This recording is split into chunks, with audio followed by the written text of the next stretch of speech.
I'm sure you've all heard about Tyree in the news, a 13-year-old black kid who was shot to death. He had by a white police officer because he had a BB gun. Nobody mentions the parts where he was threatening people with the BB gun, that the BB gun is virtually indistinguishable from a Glock 40 and did not have an orange tip. And honestly, a BB gun is not a toy. Okay? A BB gun is a very low-powered projectile weapon. It fires a .17 caliber copper projectile, and if I were to shoot you directly in the chest with it over your heart, and if I managed to miss your rib cage, it would puncture your heart and kill you. If I shot you in the neck, right about here, it would cut your carotid artery and probably puncture your esophagus and kill you. Okay? A lot of people don't understand exactly how certain damage to people's bodies can work, and how a lot of things you'd think were instant death wouldn't kill you, and a lot of things you think you'd perfectly survive would absolutely unequivocally kill you. If I punctured your femoral artery, which is in the quadriceps of your thigh, with a BB gun, you would bleed out in minutes. Okay, and if the ambulance was a little slow in getting to you, you're dead. How many action movies have you seen where you get shot in the thigh? Okay? And yes, it would go through denim, it would go through pants. Alright? If I shot you in the eyeball with it, it would go straight through your eyeball and into your brain and possibly kill you. Okay? But normally it's just if you puncture an artery, you get bled out, you die. You can get stabbed a zillion times and live. But if somebody hits one of your major arteries, then you're dead with one stab wound. Okay? And I mentioned before that I literally had a Tamir Rice situation happen to me when I was 12 years old, the same age as Tamir Rice, where I had a squirt gun that looked exactly like a 45 ACP pistol, and it was normally it was a plastic squirt gun, and it was originally colored bright neon green with like purple hand grips and an orange tip, and I used a magic marker to turn the whole thing black. I didn't think anything of it because I was 12, and I was walking up and down the residential neighborhood where I lived, squirting trees with it, and about 3 or 4 people, I think it was 3 people, called the cops, said kid with a gun.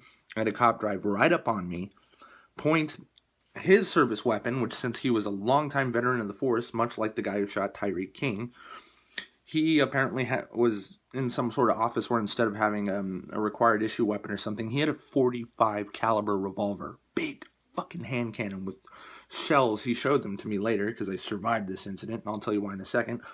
Way bigger than my thumb, like that fucking big around. They were hollow points. It would have blown me to pieces. Okay. The reason why I survived is because I was actually holding the gun. It wasn't on my person. It was in my hand. Thankfully at waist level and not being pointed at anything. And I didn't even notice that he was screaming up the street and screeching to a stop right in front of me to come at me. I looked to the side thinking that there's something going on in the house, and I turned back, Weaver stance in the car door, that gun in both hands, him screaming, "Put the gun down now." And immediately in one fluid motion, I dropped to my knees while slamming that gun from waist level, not raising it at all, at the ground, and throwing my hands up in the sky saying, "It's just plastic, it's not real, please don't shoot me." Okay, and then I get handcuffed as per protocol and put in the back of the squad car, and I'm crying, and apparently they called all available units to my position, was apparently at least 10 squad cars, and I got told by about 10 to 15 different cops how much of an idiot I was, and then I got driven home where that sheriff went and talked to my mother and then explained to me what would have happened if he would have shot me with one of those big-ass Magnum shells and then told me to throw away the squirt gun. What'd Tyree do? Well, Tyree was pointing that gun at people and threatening people with it, which is felony menacing. You can go to prison for that. Not jail, not probation, prison. Probably not because he's 13, though, but still, it's felony menacing. It would have been a charge. He ran from a cop, pulled that thing out, and pointed it at him. I've seen pictures of it. It looks exactly like a Glock 40. Not like carbon copy, but if someone were to whip it out and point it at me, I fucking wouldn't have been able to tell you the difference. Okay, I used to own one of those CO2 pistols, by the way. You can absolutely kill somebody with it. It is a weapon. I don't know if you would actually classify it as a firearm. However, it is a lethal weapon. It's not a toy. A CO2 BB gun, hell, even a Daisy rifle, is not a toy. It is a weapon. Okay? It just happens to be a rinky-dink weapon that's just safe enough that we let kids use them. But they are weapons. And where I grew up, you had to be 18 to buy one of those things that he pointed at that cop. Okay, you had to be 18 to buy a CO2 pistol. All right? So it was illegal for him to even have it. It was illegal for him to point it at people, and it was definitely illegal for him to point it at the cop. And he was told, put the gun down now. He didn't, and he got killed. That is what's known in the business as a justifiable homicide. Crystal clear, just clear as crystal, black and white. Fucking you get justifiable homicide. Good day, sir. I said good day, sir.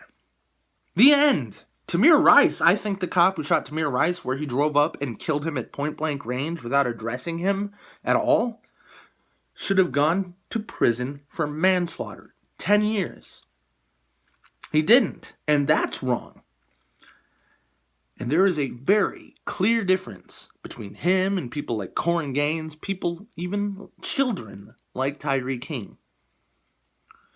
You know why I keep making so many of my subscribers uncomfortable talking about this? Because I think I'm talking about race.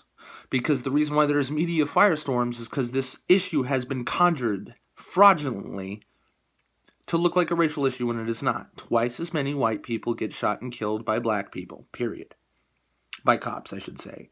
And 92% of all black people who are shot and killed, murdered, killed by other black people. Okay? Black Lives Matter doesn't care. Black Lives Matter doesn't even care if the homicide is justifiable. All they care, they don't even care if the cop is white. Forget the whole fucking racism thing. They'll say whatever it takes to be outraged and angry and to stir up trouble. And this trouble they stir up starts riots. Causes crazy people to get triggered and fucking shoot and kill cops. And attack civilians. See, you can make fun of me for my race or call me racist all you want. And you can, honestly, in my estimation, be a racist all you want. I wouldn't say I don't care. I will still mock you. I'll talk about you. I'll hold you as a demonstration of the wrong way to think and the wrong way to interact with people. That your whole worldview and life philosophy is fucked up if you're a racist. But you're not hurting anybody.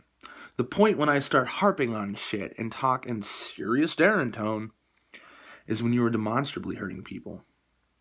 Black Lives Matter is a racist hate movement that through the use of propaganda and lies, I don't care so much that they're racist, I care that they are liars, that they don't tell the truth, and they take advantage of a media that takes advantage of your hysteria, John Q. Public, or Jill Q. Public, that you buy into the false narrative that police brutality is an example of the white heterosexual capitalist patriarchy, which does not exist, in order to sell you the narrative that cops treat black criminals different than white criminals. They don't, when you're speaking in the broad scheme of things. Meanwhile, BLM is saying that all cops are pigs who abuse their power. We got Colin Kaepernick in an NFL game fucking saying that basically the country of the United States of America murders and otherwise oppresses all black people.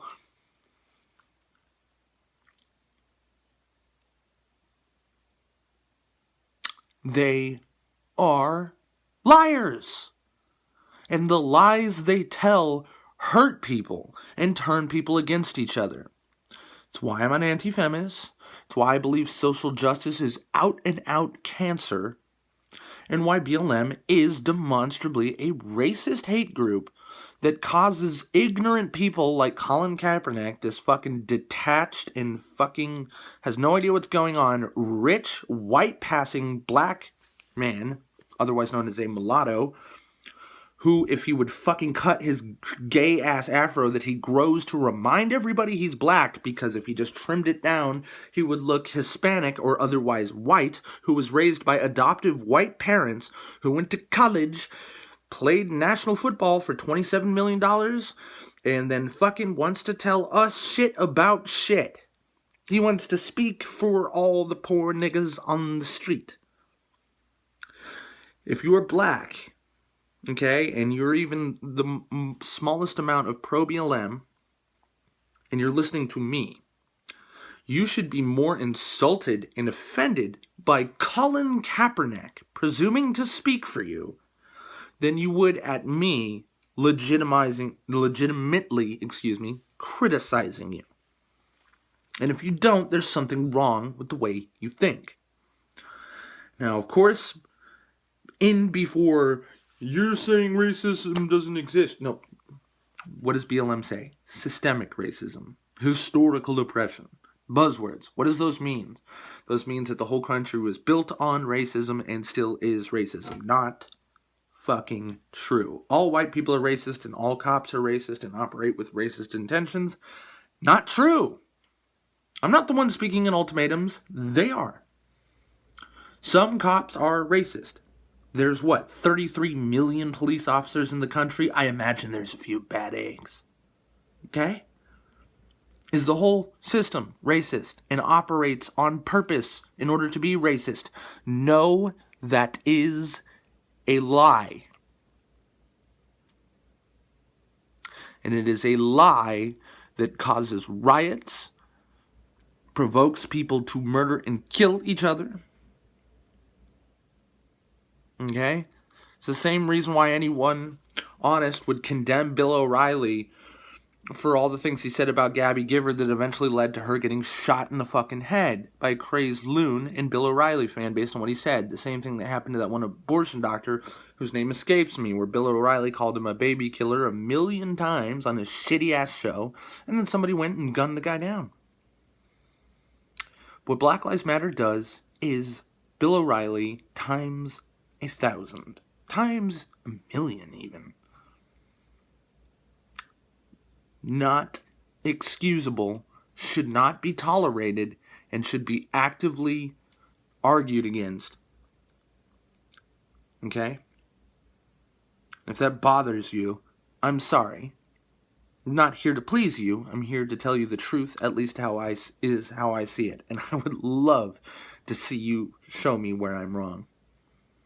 It's not fun to care about these things and to believe about these things, but as a decent person who is very interested in the way social systems actually work, in the way culture actually evolves, who thinks that I have a pretty good idea of how races can and have in the past got along better than they do now. And I think I know why we get along worse now in 2016 than we did in 1996. And it's called social justice, it's called intersectional feminism, and it's called Black Lives Matter. They are to blame. Prove me wrong. Thanks for watching.